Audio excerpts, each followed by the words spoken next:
नमस्कार दोस्तों, आज की चर्चा के विषय है भारतीय जनता पार्टी के इतिहास।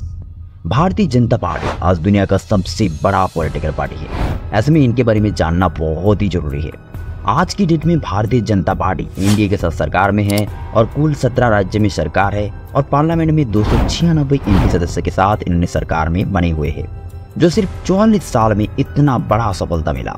आखिर कैसे भारतीय जनता पार्टी दुनिया का सबसे बड़ा पॉलिटिकल पार्टी बना? कैसे इंडियन नेशनल कांग्रेस जैसे सबसे पुराना और सबसे शक्तिशाली पार्टी को पछाड़ दिया? कैसे कांग्रेस का एक क्षत्रिय राज को खत्म किया? इन सारे विषय में चर्चा करेंगे। तो चलिए शुरू करते हैं आज का टॉपिक, भारतीय जनता पार्टी और उनकी इतिहास। भारतीय जनता पार्टी आज दुनिया का सबसे बड़ा पॉलिटिकल पार्टी है, जिनके ऑफिशियल मेंबर 180 मिलियन यानी कि 18 करोड़ से भी ज्यादा है। वही दुनिया का दूसरी सबसे बड़ा पॉलिटिकल पार्टी है चाइनीज कम्युनिस्ट पार्टी, जिनका ऑफिशियल मेंबर है 98 मिलियन। वही तीसरी बड़ा पॉलिटिकल पार्टी है इंडियन नेशनल कांग्रेस, जिनके ऑफिशियल मेंबर है 95 मिलियन, जो भारतीय जनता पार्टी से करीब आधा ही होगा। भारत में इन दोनों पार्टी के आंकड़े से समझ सकते हैं कि भारत में राजनीति का क्रेज कितना ज्यादा है। फिलहाल बीजेपी के इतिहास में वापिस आ जाते हैं। भारतीय जनता पार्टी, इनका मूल जड़ भारतीय जनसंघ था। वो कैसे, आगे आपको पता चल ही जाएगा। फिलहाल भारतीय जनसंघ की स्थापना 1951 में श्यामा प्रसाद मुखर्जी ने की थी, लेकिन इससे पहले श्यामा प्रसाद मुखर्जी ने इंडियन कॉन्स्टिट्यूट असेंबली के मेंबर थे और जवाहरलाल नेहरू के first cabinet ministry of industry and supply में नियुक्त था। फिर क्यों श्यामा प्रसाद मुखर्जी ने भारतीय जनसंघ की स्थापना किया? इनका मूल कारण था नेहरू लियाकत पैक्ट, यानी भारत पाकिस्तान की इस चुक्ति में नेहरू जी का पाकिस्तान के प्रति हमदर्दी और मुसलमानों के प्रति प्यार की वजह से श्यामा प्रसाद मुखर्जी ने अपनी पद से पदत्याग किया और राष्ट्रीय स्वयंसेवक संघ के साथ मिलकर भारतीय जनसंघ का स्थापना किया। उस समय इस पार्टी का उद्देश्य था भारत की हिंदू सांस्कृतिक पहचान को संरक्षित करना और कांग्रेस तथा प्रधानमंत्री जवाहरलाल नेहरू की जो मुस्लिम और पाकिस्तान को लेकर जो तुष्टीकरण था, उनको रोकना इस पार्टी का मूल उद्देश्य था। इस पार्टी का पहला अभियान या फिर पहला आवाज जो था, वो था जम्मू कश्मीर को भारत के साथ पूर्ण रूप से विलय करना। इस आंदोलन के कारण कांग्रेस को एक बड़ा झटका भी लगा, लेकिन उस समय कांग्रेस का एक क्षत्रिय राज होने की वजह से 1952 की आजाद भारत के पहले इलेक्शन में भारतीय जनसंघ को सिर्फ 3 सीट मिली। इसी दौरान कश्मीर में प्रतिवाद करने के कारण श्यामा प्रसाद मुखर्जी को गिरफ्तार कर लिया गया था, जिनका कुछ महीने बाद दिल के दौरा पड़ने की वजह से श्यामा प्रसाद मुखर्जी की जेल में ही मौत हो गया। तब इस जनसंघ की नेतृत्व दिया दीनदयाल उपाध्याय। इनके नेतृत्व में भारतीय जनता पार्टी राजनीति में काफी पैर जमाया। इन समय जनसंघ की मांग थी भारत के लिए समान नागरिकता कानून, गोहत्या पर प्रतिबंध और जम्मू कश्मीर में 370 को हटवाना इस पार्टी का पहला मांग था। इस मांग के कारण भारतीय जनसंघ के साथ काफी लोग जुड़ने लगे, जिस वजह से 1967 की विधानसभा चुनाव में स्वतंत्र पार्टी, समाजवादी पार्टी सहित अन्य पार्टी के साथ मिलकर मध्य प्रदेश, बिहार और उत्तर प्रदेश जैसे हिंदी भाषी राज्य में गठबंधन का सरकार बनाई। इसी दौरान अटल बिहारी वाजपेयी और लाल कृष्ण आडवाणी जैसे स्ट्रॉन्ग लीडर भी जनसंघ में अपना पैर जमा चुका था। लेकिन 1968 में नया नवेली अध्यक्ष बना पंडित दीनदयाल उपाध्याय को मोगल स्वराज रेलवे स्टेशन में हत्या किया गया था, जिसकी टखना टूटा था, सिर पे चोट थी और शरीर में खून का निशान भी था, जिससे साफ झलकता है एक हत्या था। लेकिन सीबीआई की जांच में ये पता चला कि ये हत्या किसी साधारण चोर ने की थी, वो भी लूटपाट की दौरान।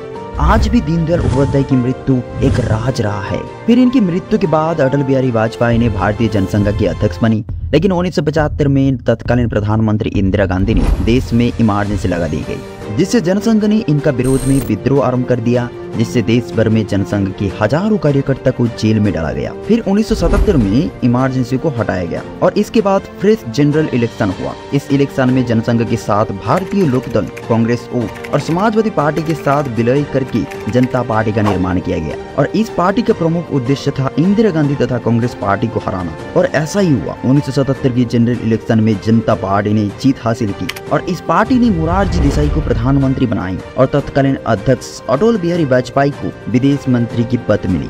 लेकिन ये एक गठबंधन की सरकार होने की वजह से विभिन्न दलों के अंदर विवाद बढ़ने लगे, जिस वजह से करीब 2.5 वर्ष सरकार चलने के बाद मोरारजी देसाई की गठबंधन की सरकार भी गिर गया। इसका सबसे बड़ा कारण था राष्ट्रीय स्वयंसेवक संघ से जनसंघ का एक बड़ा संबंध था, जिस वजह से अन्य पार्टी के मेंबर ने आपत्ति जताई, जिस वजह से 4 अप्रैल 1980 को जनता पार्टी की राष्ट्रीय कार्य समिति ने अपने सदस्यों को राष्ट्रीय स्वयंसेवक संघ के सदस्य होने पर प्रतिबंध लगा दी। जैसे पूर्व में जनसंघ के सदस्य थे, उन्होंने इनका तीव्र विरोध किया और जनसंघ का एक हिस्सा जनता पार्टी से अलग होकर 6 अप्रैल 1980 को भारतीय जनता पार्टी की स्थापना किया। चलिए, ये तो हो गया भारतीय जनता पार्टी की स्थापना, लेकिन आगे का रास्ता भारतीय जनता पार्टी के लिए काफी कठिन होगा। चलिए समझते हैं अगला टॉपिक, भारतीय जनता पार्टी कैसे दुनिया का सबसे बड़ा पॉलिटिकल पार्टी बना।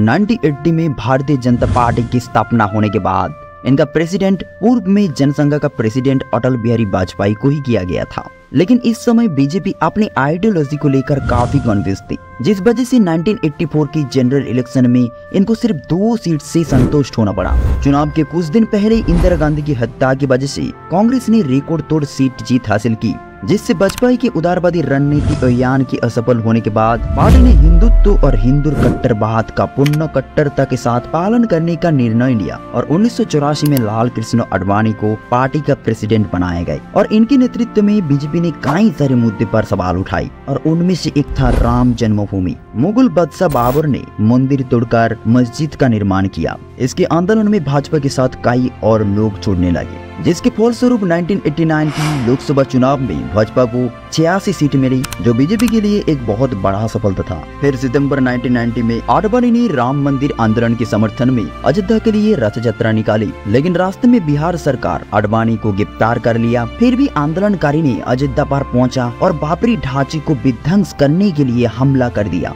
जिसे तत्कालीन उत्तर प्रदेश के सीएम मुलायम सिंह यादव ने पैरा मिलिट्री फोर्स लगा दी और आंदोलनकारी और मिलिट्री फोर्स के साथ एक जंग छड़ गई, जिससे कई कार सेवक की मृत्यु भी हुई। इस घटना के बाद उत्तर प्रदेश की बहुत सारी जगह पर दंगा शुरू हो गया और इसी समय बीजेपी ने वीपी सिंह की सरकार का समर्थन भी वापस ले लिया, जिससे वीपी सिंह का सरकार भी गिर गया और नया फ्रेश इलेक्शन हुआ और इस इलेक्शन में बीजेपी को 120 सीट मिली। साथ ही उत्तर प्रदेश में बीजेपी का सरकार बना। लेकिन इस कहानी के आगे का ट्विस्ट तब आया जब 3 दिसंबर 1992 में आरएसएस, विश्व हिंदू परिषद और बीजेपी के लाखों संख्या के कार्यकर्ता ने मिलकर एक रैली निकाली, लेकिन इस रैली देखते देखते काफी उग्र हो गया और बाबरी मस्जिद विध्वंस करने के बाद ही इस रैली का अंत हुआ। इसके कारण कई हफ्ते तक हिंदू मुसलमान की दंगा चलते रही और इस दंगे के कारण देश भर में 2000 से भी ज्यादा लोग मारे गए। इसी कारण तत्कालीन सरकार ने विश्व हिंदू परिषद को पूरी तरह से बैन कर दी और लाल कृष्ण आडवाणी, अटल बिहारी वाजपेयी और मुरली मनोहर जोशी जैसे 68 नेता को विध्वंस, उत्तेजक और भड़काऊ भाषण देने के कारण गिरफ्तार भी कर लिया गया था, लेकिन सुप्रीम कोर्ट के फैसले में इनको दोषी ना मानते हुए बाइज्जत बरी कर दी।